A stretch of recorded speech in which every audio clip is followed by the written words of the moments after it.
natural disasters, climate change, overcrowding. Big problems demand even bigger solutions. It's a new era for engineering. We can build our way out of anything. To save New Orleans from deadly floods, the world's first floating city, this is Mega Engineering.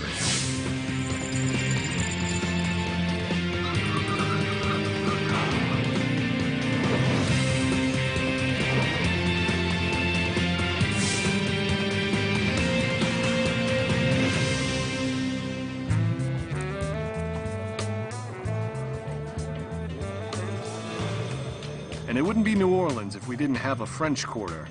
Here on New Bourbon Street, we've got one of the best ocean views in the city. Actually, it's all ocean views in this city.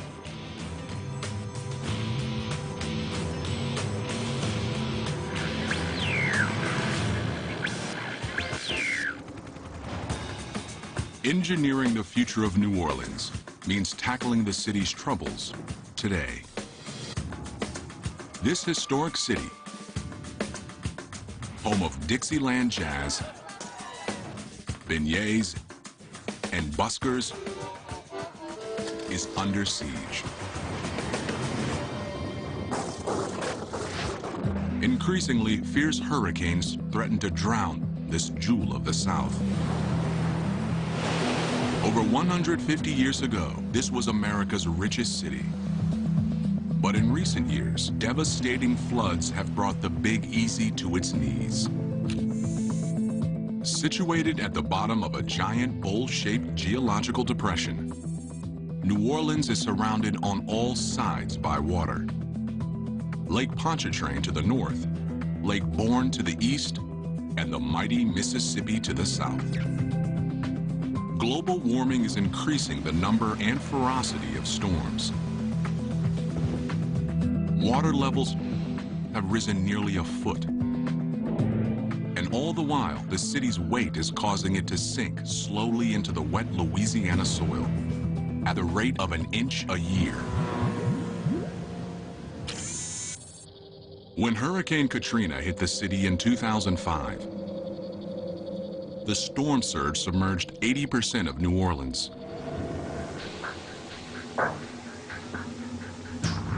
200,000 people were left homeless, and 1,500 people lost their lives.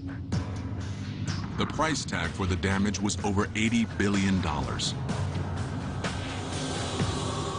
Nearly 4 years later, New Orleans is still picking up the pieces and trying to answer one burning question. Can the city be saved? Over 160,000 citizens who evacuated during Katrina have never returned. But what if this broken community could be rebuilt with a radical engineering solution that would place the city above the water forever? That's the hope among the owners of new houses like these who refuse to give up. Located in the lower 9th Ward, the worst hit part of the city, each house stands higher than Katrina's 8-foot floodline. Collins Foots is a New Orleans native of 40 years who is determined not to let another hurricane shake him. The way they build this house, it's supposed to can take 140 miles an hour wind. You got that storm-resistant glass on it, with a 2x4, whatever hit it, won't break it, you know? The main floor rests 8 feet above the ground, on piles driven 35 feet deep into the clay-like soil. This house, the way it's built, it'll be here for my great-grandchildren. Yes, indeed. This house is safe, as long as there is no storm worse than Katrina. But if the next storm brings waters higher than the last, even this house will be underwater. The next time the next one hits, those buildings will not survive because structurally they're the same buildings that blew apart in the first place. They're just new versions of the old system. No matter what we do to defy nature or to create a wall against it, there's no way we'll resist the forces of nature.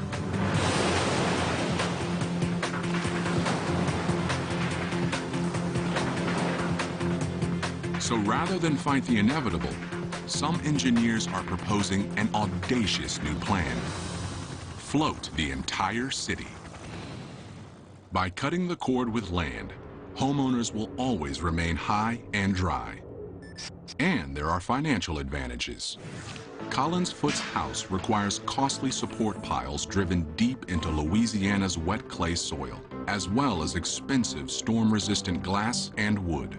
Neither would be required in a new New Orleans, floating offshore from the old city, rising and falling with the water, no longer drowning beneath it. So in a way, we're asking nature, can we borrow the water and try this experiment with the hope that the conclusion of the experiment will make our relationship with nature that much better globally? It's not as crazy as it sounds. Technology has recently caught up to the idea. Advances in material science, nautical design, and maritime construction make a floating city possible. Can you build it? Yes, you can. Whatever it is, yes, you can build it. It's not a question of whether you can do it, it's a question of how you do it. For a floating New Orleans to succeed, it has to do one thing the old city couldn't. Survive a killer hurricane. To do that, designers will need to study Hurricane Katrina and the engineering failures that ensued. Until we learn the lessons from nature, we will continue to have buildings and environments that are devastated by natural disasters. And New Orleans is a perfect example of that.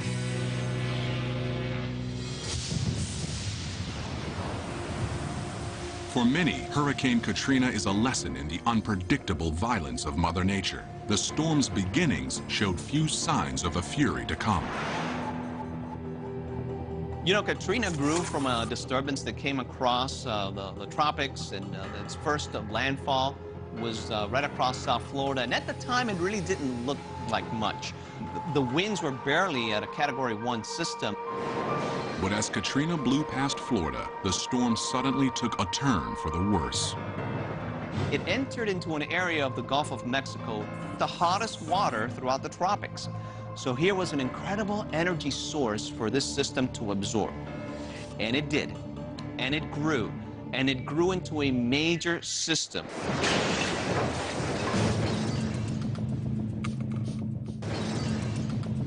As the hurricane bore down on New Orleans, an evacuation call was made. Many fled, but others assumed the city's defenses, levees, flood walls, and canals would shield them as they had in previous storms. But this time was different. New Orleans could have survived Katrina's wind and rain, but it was Katrina's 30-foot-high storm surge that overwhelmed the city.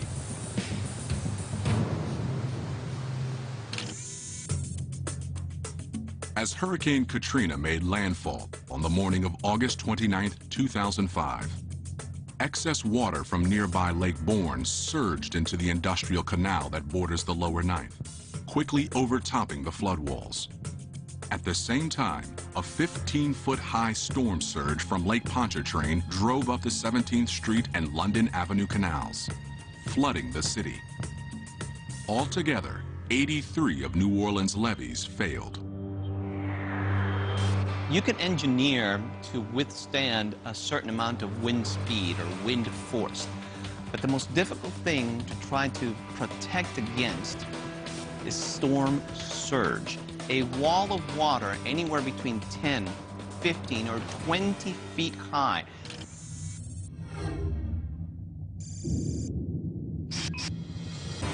Oh, it was devastated after the storm, man.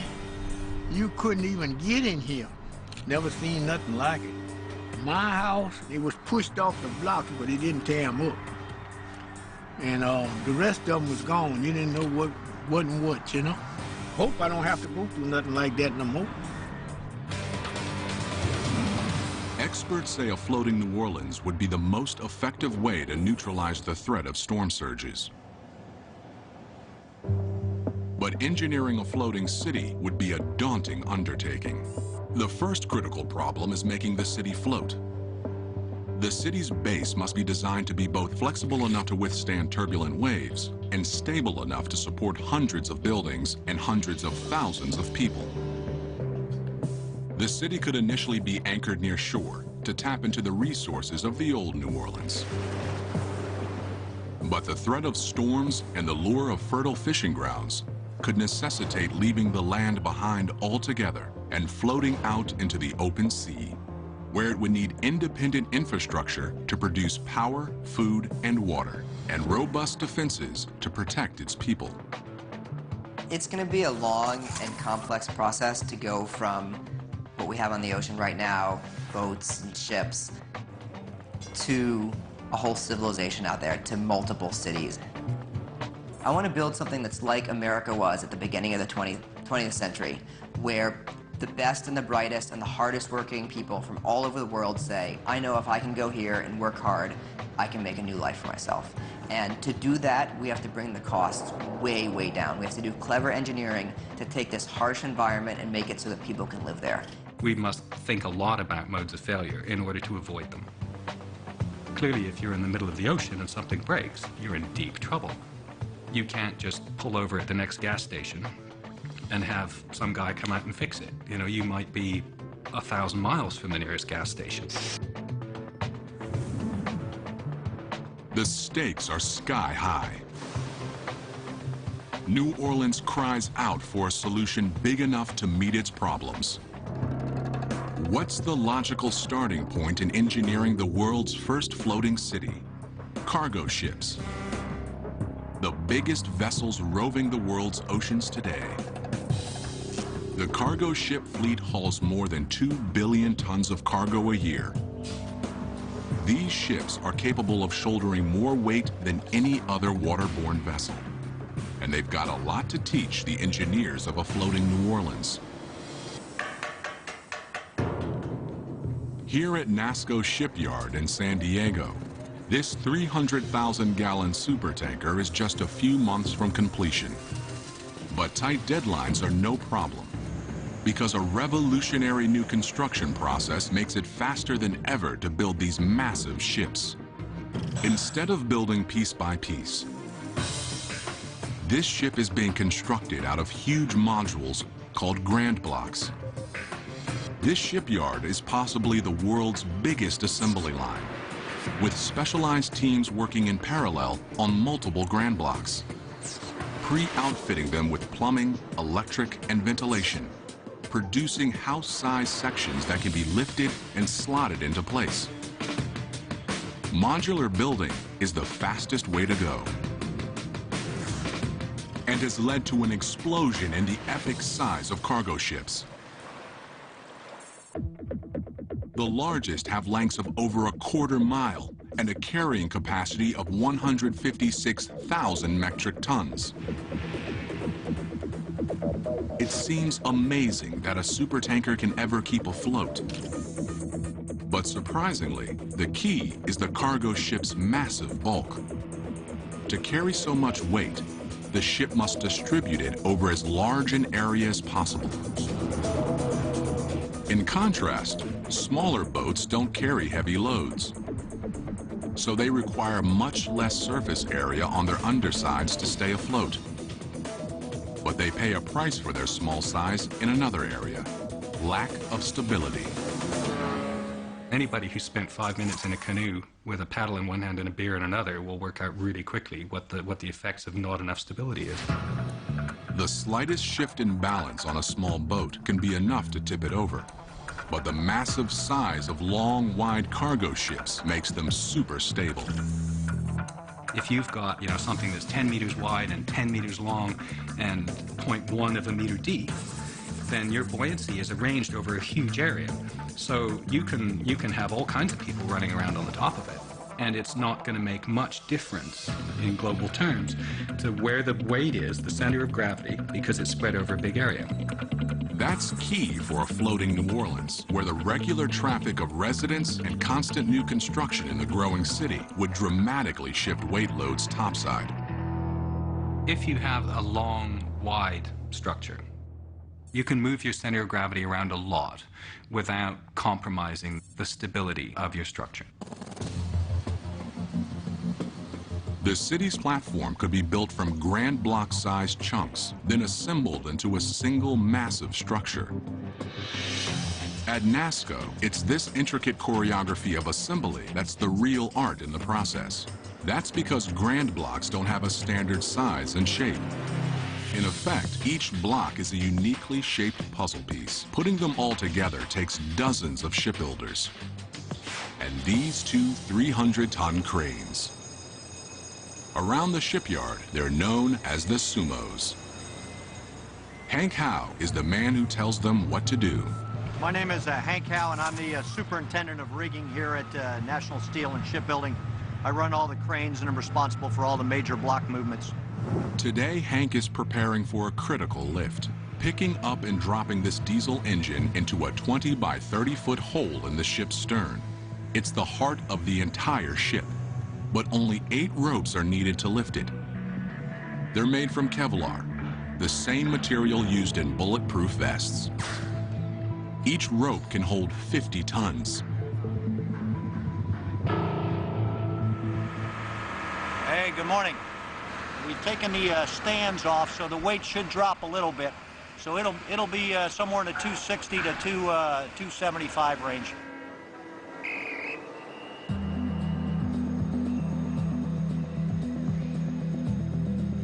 Hank has supervised over 700 grand block lifts in his career. He says each lift is a unique puzzle, since every block is shaped and outfitted differently than its neighbor. Once the block is in position above the ship, it's ready to be lowered into place. And as you can see, there's an awful lot of tight clearances and tolerances.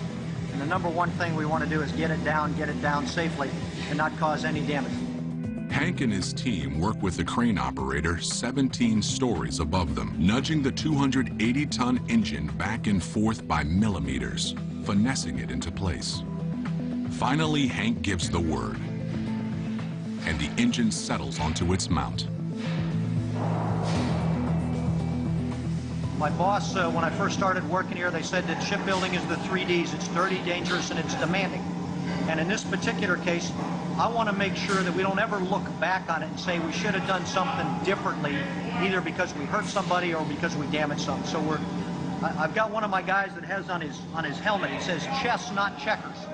And that's what we're trying to do.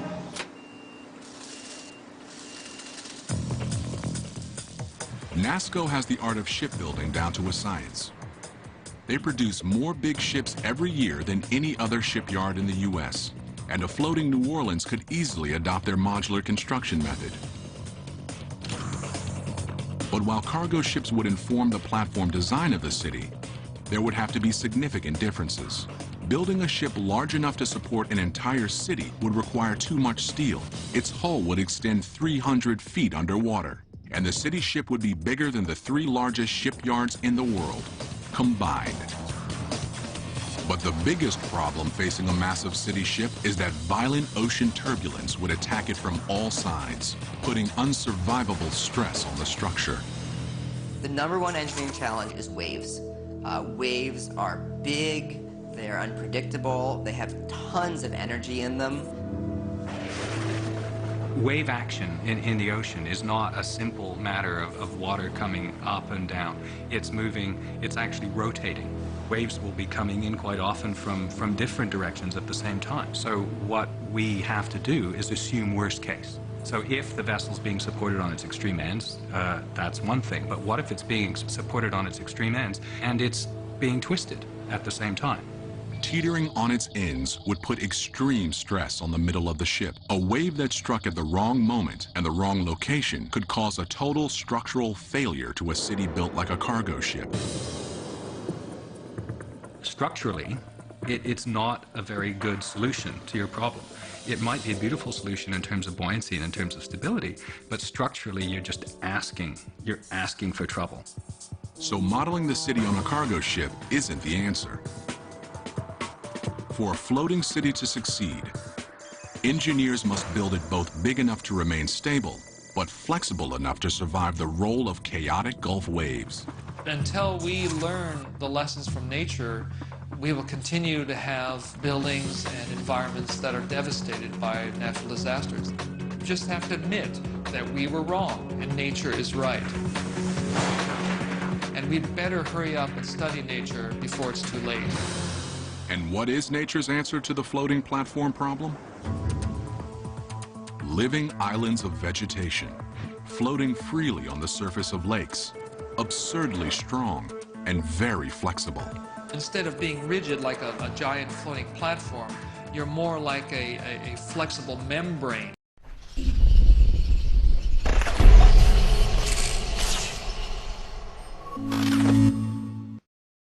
So as the ocean waves pull and twist and push, the structural system is giving away to that. It flexes with it like a living organism. Floating islands form when the root systems of water plants fuse together and detach from the muddy lake bottom. Up to 6 feet thick and with an area over 20 acres, they are found throughout the world. And here on Lake Titicaca in Peru, they have inspired man-made plant platforms capable of supporting villages of 2,000 people. These islands point the way for a floating New Orleans. Not a single rigid structure, but hundreds of small interlocking platforms joined to form a massive superstructure, big enough to stay stable, but flexible enough to roll with the water.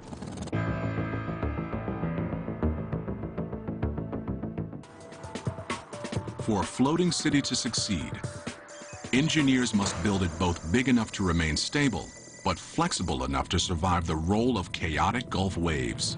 You're not considering one monumental platform that then has to deal with whatever the nature and the sea is throwing at it. Now what we're talking about many smaller things that can be connected flexibly so that they can move up and down relative to each other, and if the big wave comes through, it allows the whole thing to move up and over the wave. And that's the secret. That's the way nature would create a giant structure like that. The same idea is getting traction in a country 5,000 miles away.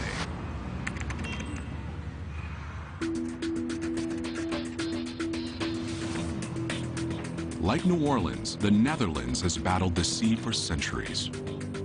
It lies below sea level and is protected by dikes, high flood walls similar to levees. But sea levels are rising, creating what the Dutch call new water. Expanding lakes on Amsterdam's edges that strangle growth and threaten to put the city underwater. This has led to a radical new solution. An increasing number of families are choosing not to avoid the water, but to move on top of it into houseboats.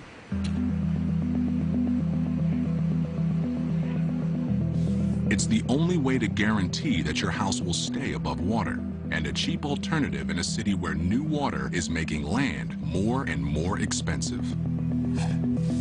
But houseboats aren't perfect. They're too small and lightweight to be truly stable.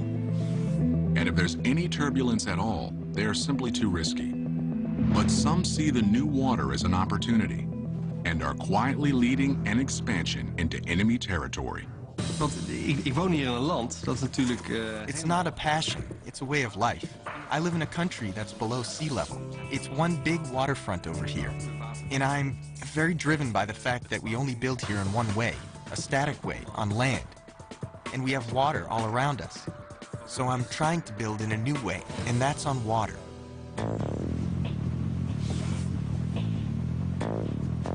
This is Cohn's shot across the bow in the floating city revolution. A 2-story house where the first floor actually sits below the waterline. It's a design never before attempted in traditional houseboats, made possible by an innovative hull design. Most houseboats have a shallow hull with a high center of gravity, an inherently unstable design. But Cohn's house utilizes a deep hull that dramatically lowers the center of gravity. Additionally, a ring of dense concrete around the edge of the hull helps distribute the load across the entire floating house. It means the structure is much less sensitive to waves than a traditional houseboat would be, yet still moves up and down with minor fluctuations in water levels. In the new New Orleans, deeper platforms under taller buildings would stabilize them, and ringing platforms with concrete would neutralize the shifting weights of the working city above. For Cone, individual houses are only the beginning. Well, if you're talking about urban development, it's not only about housing. There's so many types of buildings you need to create a complete city, like hotels, churches. We don't only design these houses, but we try to design a complete toolbox of solutions that can be used to make a city on water. Cone is making his grand plans a reality. In a new floating suburb currently under construction, Rolf Peters is Cone's chief engineer. This development, for 300 houses in total, is the first and biggest development in floating houses in the world. So in this case, we have a lot of engineers and utility managers to have the best quality of floating houses, so we'll be ready for the future to have even bigger developments possible. Expansions like this are possible because the floating houses are cheaper to build than land-based houses. For one thing, they don't require driving piles 35 feet into the ground, like the raised houses in New Orleans. Als je hier in Nederland kijkt, building on water is much easier than building on land. Holland is just one big swamp. It means all the soil is very soft, and building here takes a lot of effort by making all these piles into the ground. And then, even after 10 years, your house can start to go a little bit out of balance. On water, you only have to build a floating foundation. And if you can build a foundation a little bit larger than a houseboat, then you have a very stable platform on which you can build just about any house you'd like. Houses can be built quickly indoors and then floated into place. Here at ABC Ark and Bow, just outside Amsterdam, 22 floating houses are under construction. Each house begins in one of the factory's 10 working bays, called dry docks. As the underwater concrete hull is finished, construction begins on the house above, essentially fusing house and platform, making them strong and inseparable. Once finished, the house is floated out of the factory and into place. At 4 months a house, within 5 years, all 300 houses in Amsterdam will be finished, and the efficiencies of this production model would be even more pronounced in New Orleans.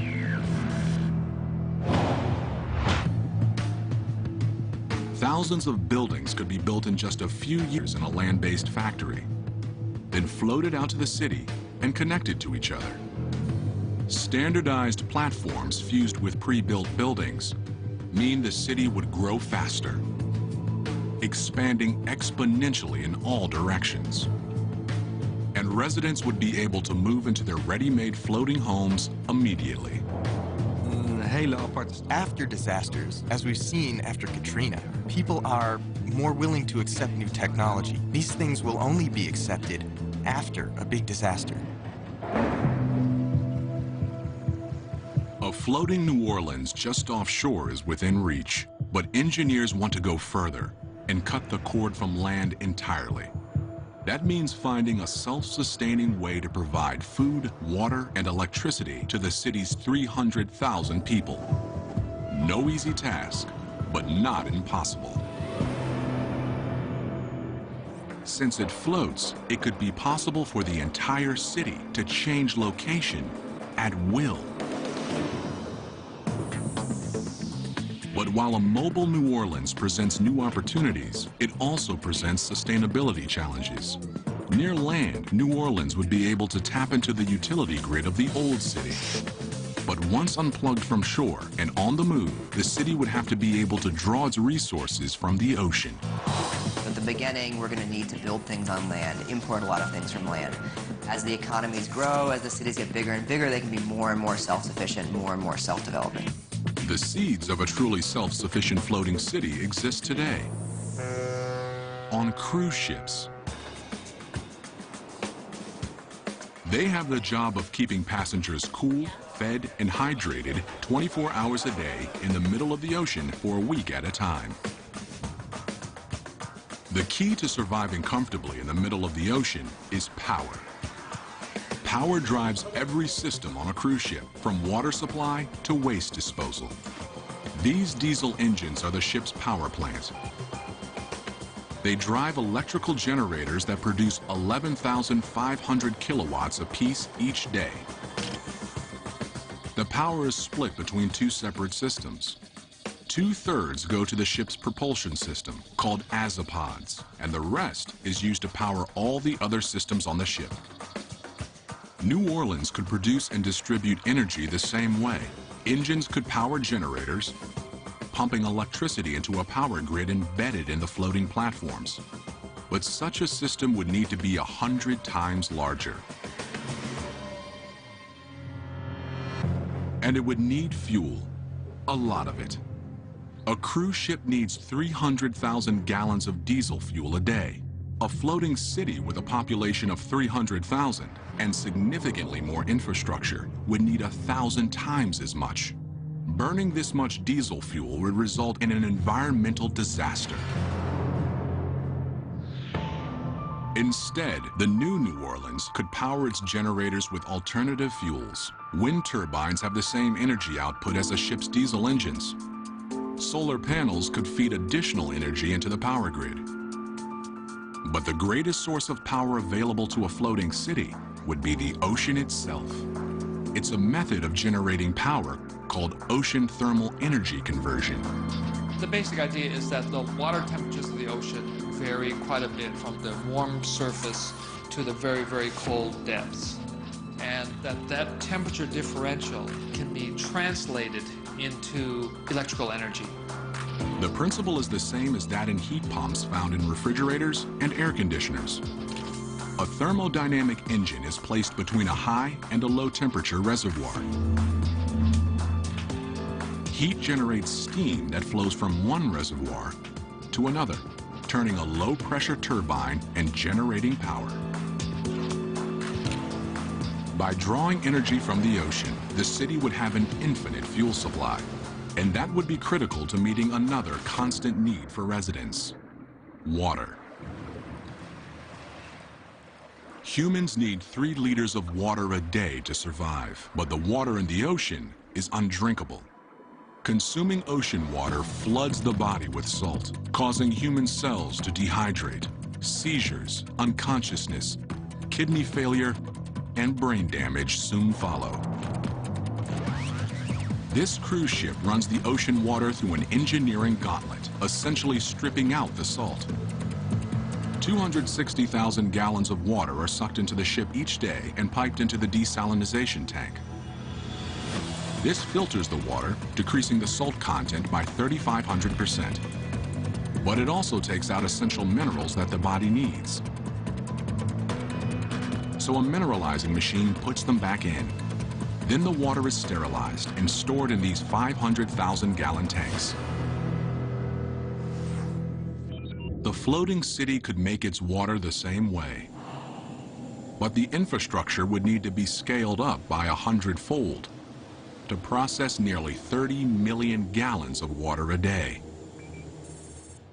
But while a cruise ship can turn salt water into drinking water, salt water is useless for agriculture. A cruise ship is completely dependent on land for food. A week-long voyage requires 770 tons of it, including 51,000 pounds of beef, 106,000 pounds of chicken, and 115,000 heads of lettuce. This land-to-ship supply chain is fine for short-duration journeys, but a floating city could conceivably need to be self-sufficient for much longer stretches of time. Unshackled from shore, the floating New Orleans would be free to mine a great new resource: the ocean itself. Fruits and vegetables genetically altered to thrive in salt water could be grown in rooftop gardens. New Orleans' fishing and shrimping community would flourish again in open waters far offshore. A mobile New Orleans could follow fish southward through the Gulf. I really do see the ocean as a place for freedom. Part of it is that it's the last unclaimed frontier. All land is claimed right now. Every rock above water at high tide is claimed because it extends fishing and oil rights for some country. So the ocean is really, as some people have said, the last free place on Earth. As the city moved away from shore, it would still need a means of resupplying essential goods. But the Gulf of Mexico is volatile, especially during the stormy summer months. And in emergencies, relying on supplies from slow-moving ships isn't ideal. If there's a weather situation that prevents supply ships from bringing in reinforcements or food and things like that, that can be a very difficult time for people on the water. The city would need a lifeline in tough times. And these could be the engineering answer New Orleans is looking for. These could be the engineering answer New Orleans is looking for. They're called unmanned surface vessels, or USVs for short. The high seas are lawless. New Orleans would need robust defenses to counter the greatest man-made threat on the ocean today: pirates. A floating New Orleans would be an all-too-attractive target. As a first layer of defense, unmanned surface vessels would be the floating city's guard dog. In a floating city concept, the unmanned surface vehicle offers the ability to put humans out of harm's way and provide a capability to know where the threat is and execute against that threat. The fleet of USVs equipped with sonar would be able to type and track every craft in their vicinity and share information to patrol the waters around Navy ships. The USVs could repulse threats safely, miles away from the city. Today's threats that are emerging are faster, stronger, quicker, and these unmanned surface vehicles are geared to respond rapidly to those threats. But New Orleans won't have conquered all its demons until it passes a final test. Hurricane season.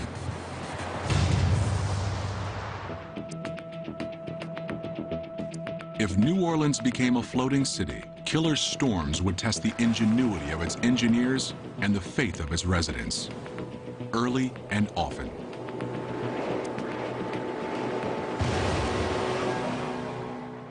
Imagine fishing season has led the floating city 300 miles from shore, and thousands of late summer tourists have flooded the French Quarter. 2,000 miles away, a tropical depression is forming off the coast of South America.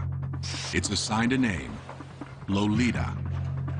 Hurricane season has finally begun.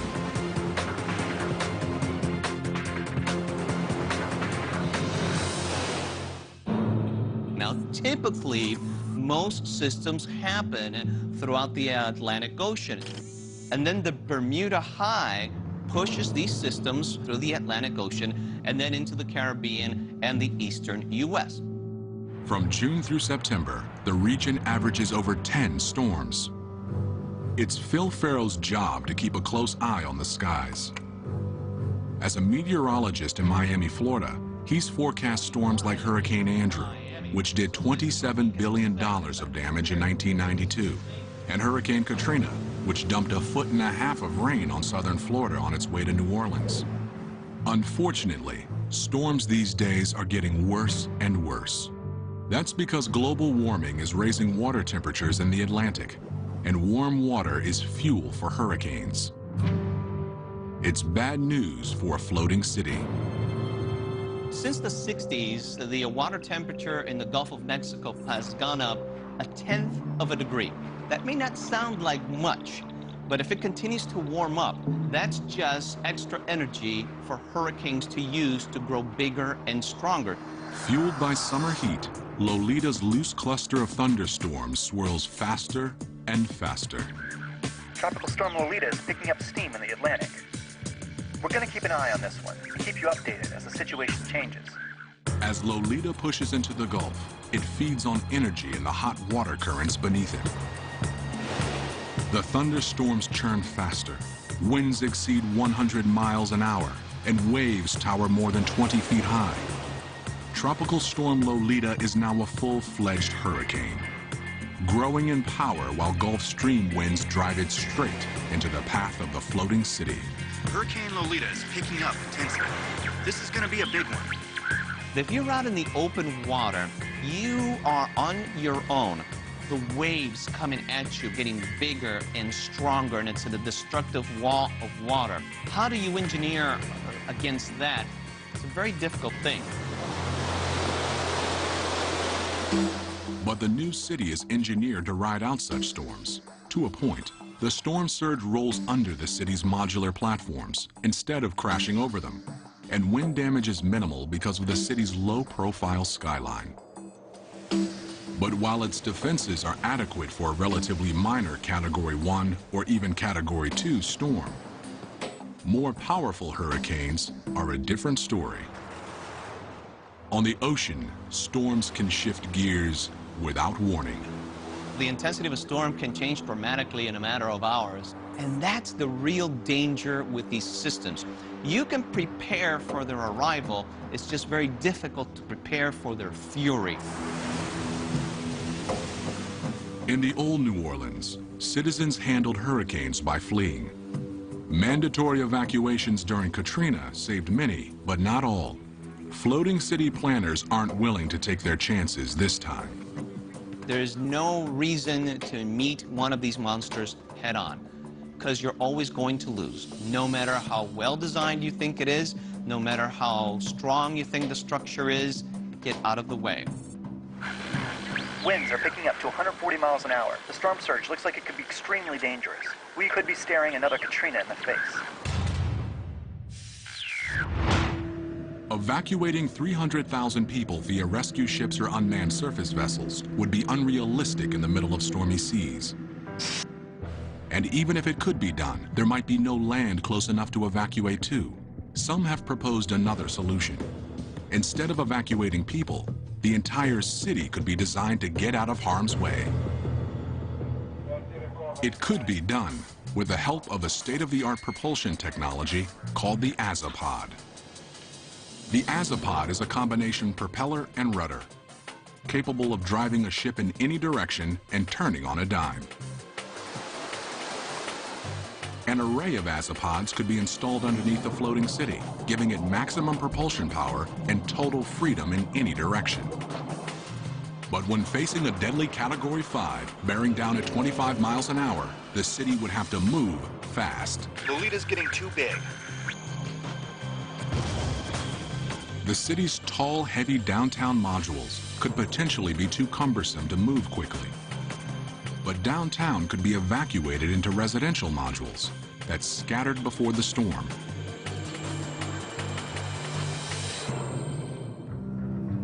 And could regroup miles away in calm waters.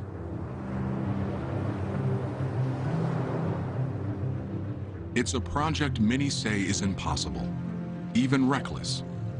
But a new New Orleans is not only possible, it may be essential. It's creating an experimental stage where we can take the most sensible technologies we have today and the most sensible social structures and say, okay, let's try this. A new New Orleans would be a beacon, drawing a scattered community back together and letting the proud city float above its troubles once and for all.